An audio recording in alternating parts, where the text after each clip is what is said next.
मित्रांनो, परत एकदा छावणीत स्वागत। आज आपण जाणार आहोत बोईसरला आणि तिथे बघणार आहोत आसावा दुर्ग।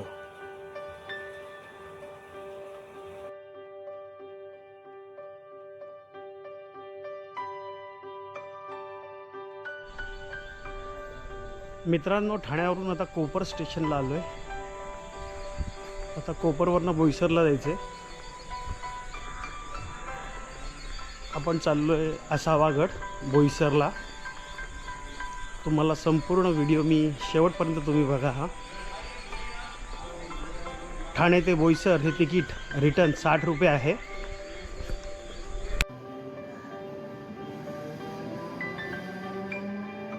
आज प्रदीप बरोबर खूप वर्षांनी मी डोंगर भ्रमंती करायला चाललोय।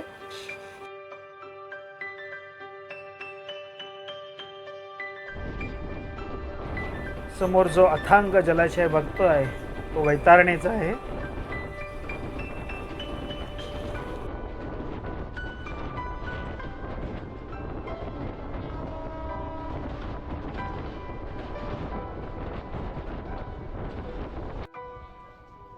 शेवटी एकदा बोईसरला विनय सुद्धा आम्हाला मिळाला आणि आता आम्ही निघालोय आसावा किल्ल्याला। तत्पूर्वी थोडासा नाश्ता केला, कचोरी खाल्ली।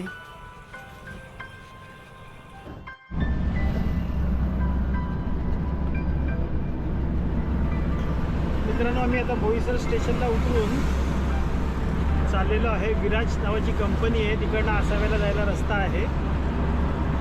वारंगळ फाट्यावरनं जाणार आहोत आपण। साधारण अंतर 6 ते 7 किलोमीटर एवढं अंतर आहे।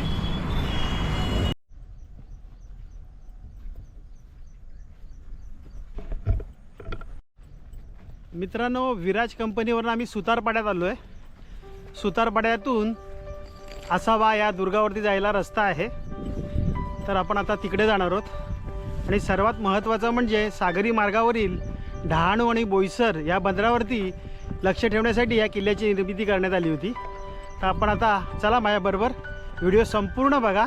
आसावा गडाची तुम्हाला संपूर्ण माहिती मी देणार आहे। प्रत्येक गोष्ट न गोष्ट तुम्हाला दाखवण्याचा मी प्रयत्न करणार आहे।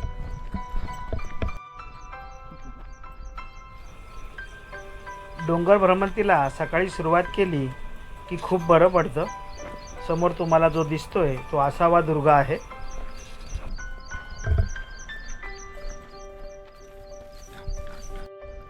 मित्रांनो, हा रस्ता आहे। इथे आपला आसावा गड आहे। आधी एक टेकाड चढायचे आणि मग नंतर आपल्याला जायचे। सुतारपाड्यावरून आल्यानंतर तुम्हाला असं रस्त्याने यायचं आणि आल्यानंतर एक मध्ये नाला लागेल पाणी जाण्यासाठी। तिकडनं पुढे आल्यानंतर हा एक पूल जमा रस्ता आहे, ह्याच्यावरनं तुम्हाला जायचं आहे। मध्ये रस्ता कुठेही नाही आहे, हे तुम्हाला शोधायलाच लागेल। आता आपण पहिल्यांदा एक पहिलं टेकाड चढतोय। पाठीमागे पावसाळा असल्यामुळे वातावरण एकदम सुंदर आहे। आता एक पहिलं टेकाड चढून आपण पुढे जाणार आहोत। ठिकठिकाणी खुणा गेल्यात, त्या मार्गाने जायचं आहे। आता दुर्गावर जाण्यासाठी एक चांगलं केलं आहे दुर्गप्रेमींनी, खुणा करून ठेवलेल्या आहेत, त्यामुळे चुकायला तसं कमी होतं।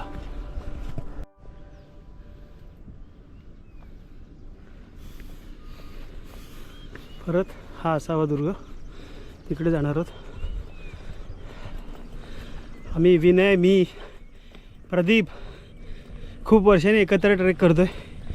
प्रदीप, कसं वाटतंय तुला? मजेत। खूप वर्षांनी एकत्र येतोय। हो हो हो। हा बरोबर त्याच्या पाठीमागे आहे, हा आसावा दुर्ग आहे। परत खिंडीतून आता आपण आलोय।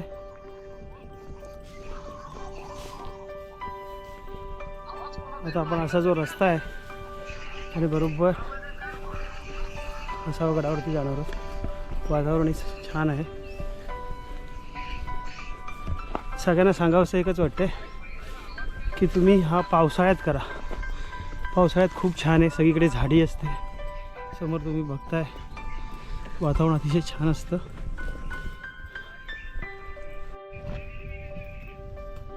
आपण खिंडीतून चाललो आहे. या खिंडीतून आपण पुढे पार केलात की तुम्हाला समोर आसावा दुर्ग दिसेल. परत एकदा सांगतो, पावसाळ्यात थंडीचा जो भ्रमंती आहे करायला खूप आवडेल तुम्हाला. एक गोष्ट मला तुम्हाला आवर्जून सांगावीशी वाटते की आपण जिथे भ्रमंती करतो ते समोरच बघा कारवीची फुलं आहे. तिथल्या वनस्पती, प्राणी याची सुद्धा माहिती आपण करून घेतली पाहिजे.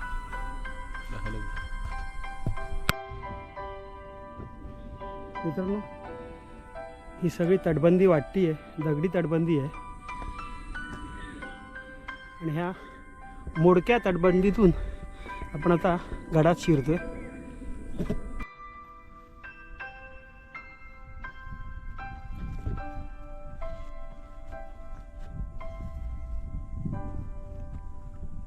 मित्रांनो, आपण ह्या डोंगर रांगेतून आलोय.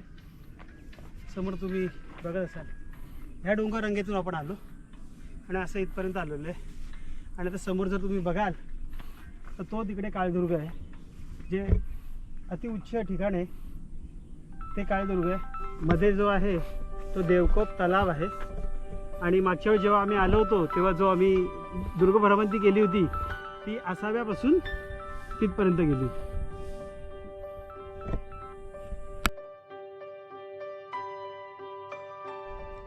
माझ्या पाठीमागे आता तटबंदी आहे आणि पाठीमागे बालेकिल्ला दिसतोय. आता आपण तिकडे जाऊया.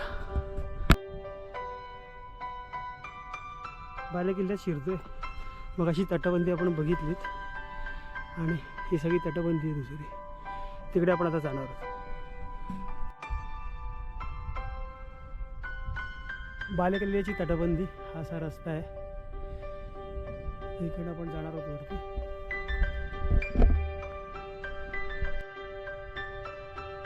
बालेकिल्ल्यात शिरतोय आपण.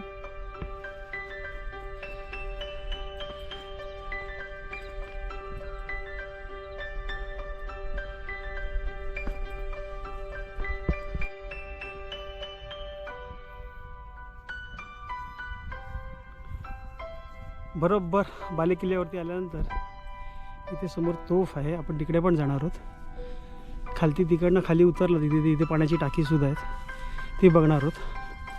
आपण आता गडाच्या सर्वात वरच्या भागावर म्हणजे बालेकिल्ल्यावरती आहोत. हा बुरुज आणि मला ही तोफ फट्ट नव्याने बसवलेली आहे.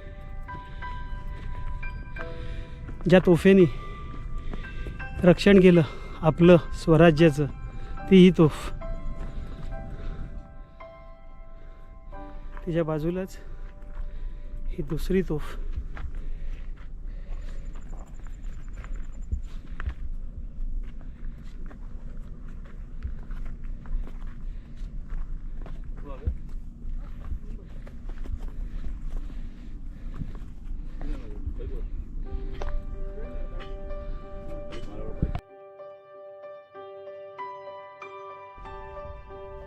तोफेचं दर्शन घेतल्यानंतर मित्रांनो पुढे यायचं. पाण्याची भव्य टाकी लागतात, खूप मोठी आहेत.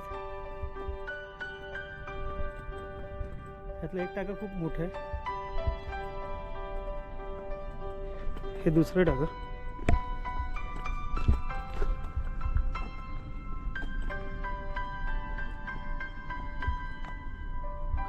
गडावरती दुर्ग संवर्धनाचं काम सुद्धा चालू आहे. आपण ते बघणारच आहोत.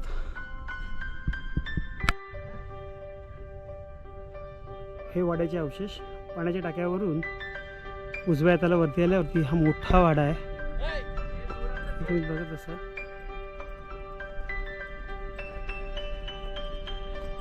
वाड्यावरतीच वरती गेल्यानंतर एक देवस्थान आहे, त्याचं दर्शन घेऊया आपण आधी.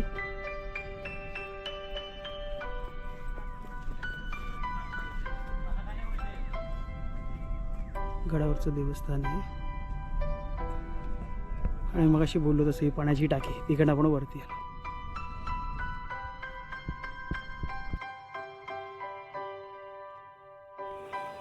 मोठ्या टाकीचं गड संवर्धनाचं काम तिकडे चालू आहे.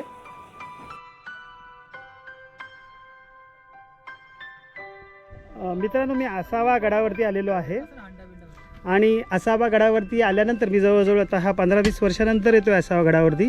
त्याचं रूप निश्चितच बदललेलं आहे आणि तोफा वगैरे ज्या आहेत त्या, तर तिथे हे कार्यकर्ते आहेत युवशक्ती प्रतिष्ठान पालघर.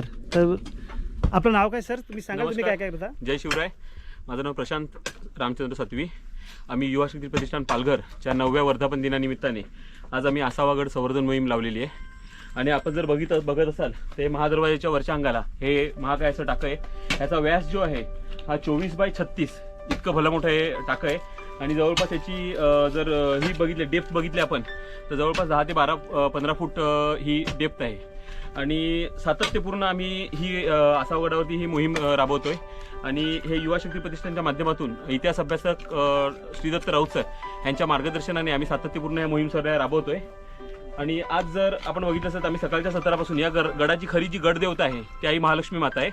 आणि वरच्या अंगाला आपण जर बघितलं तर आम्ही महालक्ष्मी मातेचं पूजन केलं. तिथे पूजन केल्यानंतर मग आम्ही ह्या गडाच्या संवर्धनाला सुरुवात केलेली आहे. ह्या गडावरती आपण जर आता तुमच्या माध्यमातून इतिहास तर बघितलंच असेल, पण खालच्या अंगालाच एक महाकाय टाकं आहे. आपण म्हणतोय की शिलार काळापासून ह्या गडाचा उल्लेख सापडतोय, पण खरं सांगाल तर इतिहासअभ्यासक श्रीदत्त राऊत सर ह्याच्यातून आम्ही सातत्यपूर्ण ऐकतोय की शिलार काळातून नसेल तर अश्मयुगीन कालखंडापासून ह्या गडाचं अस्तित्व आहे हा गड. का तर आपण महादरवाजाच्या खालच्या अंगाला जर बघितलं तर तिथे एक गुंफा आहे ज्याचं पाणी जे आहे ते पाणी इतकं स्वच्छ आहे की बिस्लरीचं पाणी त्या पाण्यासमोर फेल आहे. आणि ती बरोबर अगदी या गडाच्या खालच्या अंगालाच आहे. तर त्या गुहेमध्ये आपण जर गेलं तर त्याचे जर अवशेष चेक केले तर आता असं लक्षात येतं की 2000 वर्षापूर्वीपासून ती गुहा अस्तित्वात असते. आणि हा गड आपण जर सातत्याने जर या गडावरती येत असू तर आपल्या लक्षात येत असेल की मार्चच्या नंतर ह्या गडावरती पाण्याची उपलब्धता खूप कमी आहे, म्हणजे जवळपास नाहीच. म्हणून वसंत ऋतूच्या काळामध्ये हा गड जवळपास बेवसाव होतो. म्हणून ह्या गडावरती पाण्याची उपलब्धता व्हावी, स्वच्छ पाणी येणाऱ्या दुर्गमित्रांना, गडावरती जे दुर्गप्रेमी शिवप्रेमी येतात त्यांना पाणी मिळावं, गडावरती जी सजीव सृष्टी आहे त्या सजीव सृष्टीला इथलं स्वच्छ पाणी प्यायला मिळावं, म्हणून आम्ही हे महाकाय टाकायचं काम हाती घेतलंय.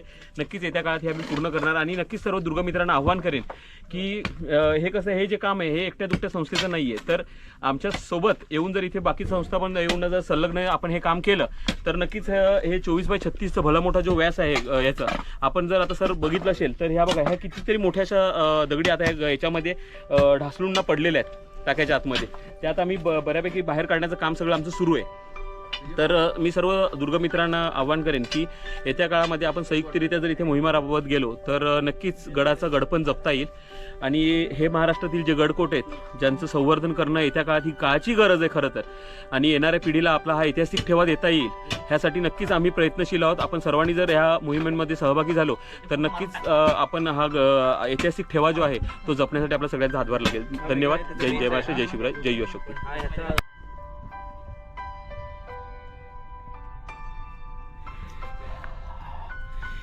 फिनायला फक्त या कामासाठी आम्ही गडावरती बोलवतो. रस्ते चुकलं तर चांगलं आहे, धष्टपुष्ट आहे. आणि आता अशा प्रकारे मला वाटतं भेळ खायला मिळेल.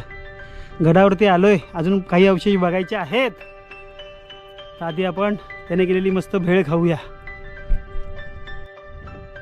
मित्रांनो, आजच्या या दुर्ग भ्रमंतीतील हा सर्वात महत्त्वाचा मुद्दा. मी दरवेळेला काहीतरी नवीन नवीन सांगतो म्हणजे जे करायला पाहिजे आपण तेच.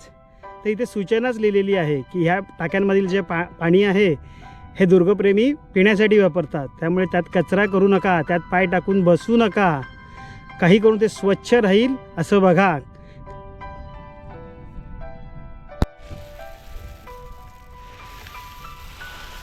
मित्रांनो, जरा विचार करा, समोर भेळ आहे, पाण्याचं टाकं आहे आणि आज आमचं हे जेवण आहे. ह्यावरच आज दिवस निघणार आहे. भेळीचा कार्यक्रम सुरू झालेला आहे. 5 मिनिटातच आता आम्हाला भेळ खायला मिळणार आहे. मित्रांनो, माझ्या पाठीमागे आता तुम्ही बघत असाल एक तटबंदीमध्ये बांधलेलं एक मोठं टाकं आहे. त्याला पायऱ्यासुद्धा आहेत. काय काय गडांचं विशेष असतं त्यातलं ह्या गडाचं एक विशेष आहे की तटबंदीत बांधलेलं एवढं मोठं टाकं आहे. त्यात आपण बघायला जाणार आहोत. तर चला माझ्याबरोबर आपण बघूया तटबंदीमध्ये बांधलेलं टाकं. हे बांधीव टाक आहे ते बघणार होतो आपण. एवढं मोठं टाक आहे ते. रचना बघा कशी आहे. हा सगळा खडक आहे, हा संपूर्ण खडक आहे. इथे हे बांधीव टाक आहे, हे तलावात उतरण्यासाठी जागा आहे. आणि हा सगळा विशाल काय आहे भाग आहे, ह्यात ते पाणी साचतं. पण आता सध्या ते गळतं आहे, त्यामुळे पाणी इथे साठून कसं राहील याकरता बघायला पाहिजे आपल्याला.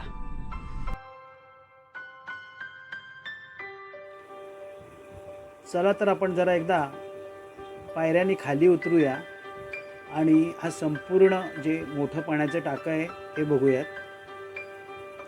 खाली उतरण्यासाठी पायऱ्या एकदम व्यवस्थित आहेत, पण एक गळकं टाकं लवकरात लवकर दुरुस्त व्हायला पाहिजे असं मला वाटतं.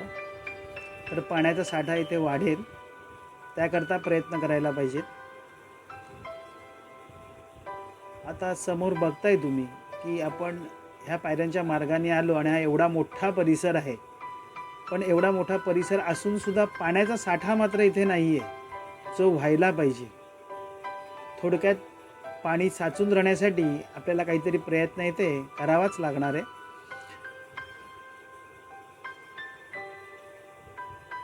ह्या आसाबा गडाचं हे एक मोठं वैशिष्ट्य आहे. हे पाण्याचं टाकं आहे ते.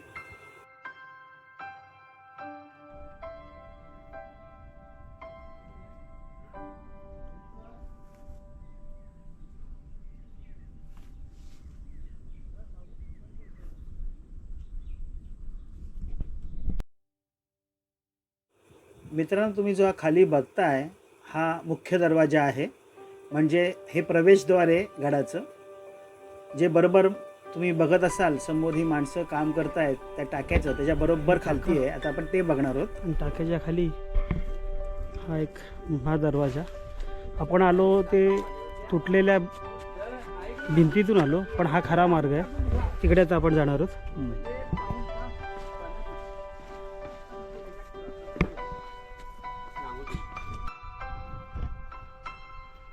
हा महादरवाजा मार्ग हा गडावर येण्यासाठी खरा असलेला मार्ग आहे.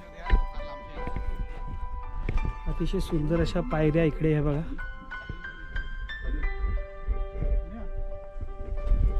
एकदम सुंदर मार्ग आहे हा महादरवाजा. तुम्ही बघत असाल गडावर येण्यासाठी हा खरा मार्ग आहे. परत एकदा सांगतो, मगाशी आपण जे सुतारवाडीतून आलेलो तर उद्याच्या पलीकडच्या बाजूने आलो.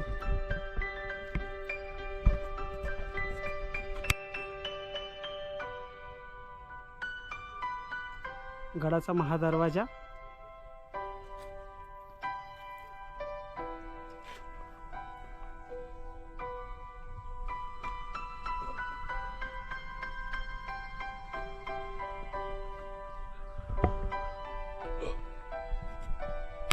मुख्य दरवाजातून खाली उतरल्यानंतर एक डाव्या बाजूला वाट जाते, तिकडे चाललो आहे आपण आता. इथे एक पाण्याचं टाकं आहे, पण मला वाटतं हे सुद्धा जे पाण्याचं टाकं आहे ते खोदीव टाकं आहे, पण त्यात काय पाणी नाही आहे. इथे काम व्हायला पाहिजे. तिथूनच एक रस्ता पुढे जातोय. मित्रांनो, परत हे दुसरं टाकं, हे मात्र खोदीव आहे आणि व्यवस्थित आहे.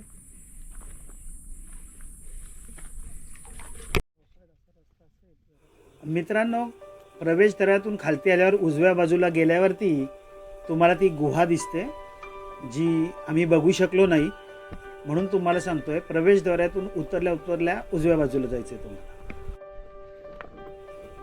टाक्या बघून झाल्यानंतर आपण उजव्या बाजूला गेलो की भग्न मूर्तीचे अवशेष दिसतात.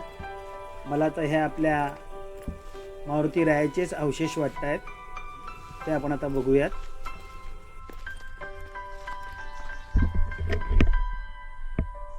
नीट बघाल ही हनुमानाची मूर्ती वाटते. मित्रांनो, गड उतरताना आम्ही पालघरच्या बाजूला थालकर पाड्यात उतरलो. मित्रांनो, आसाबा दुर्गदर्शन झालं. आता मी खाली उतरलोय. आमच्याकडनं जी नैसर्गिक गुहा आहे जी पहिल्यांदा बघितली होती ती मात्र बघायची राहिली. आम्हाला ती झाडेझुडपात सापडली नाही. ते करून सर्व गोष्टी मी तुम्हाला दाखवलेल्या आहेत. दुर्ग संवर्धन करणारी जी संस्था आहे त्याविषयी तुम्हाला मी माहिती सांगितलेली आहे. तर ज्यांना कोणाला वेळ असेल, जे कोण पालघर नंतर बोईसर या परिसरात राहत असतील तर त्यांनी त्यांना मदत करावी अशी त्यांना माझी नम्र विनंती आहे. आणि आम्ही जाताना मात्र बोईसरवरनं आलो, पण उतरताना आम्ही आता पालघरच्या बाजूला उतरतो आहे. परंतु तुम्ही तसं करू नका, तुम्ही बोईसरवरनंच चढा, कारण उतरतानाचा रस्ता चुकायची शक्यता जास्त आहे. जर हा व्हिडिओ तुम्हाला आवडला असेल तर जरूर लाईक करा. माझे इतर व्हिडिओ बघण्यासाठी सबस्क्राईब करा. धन्यवाद.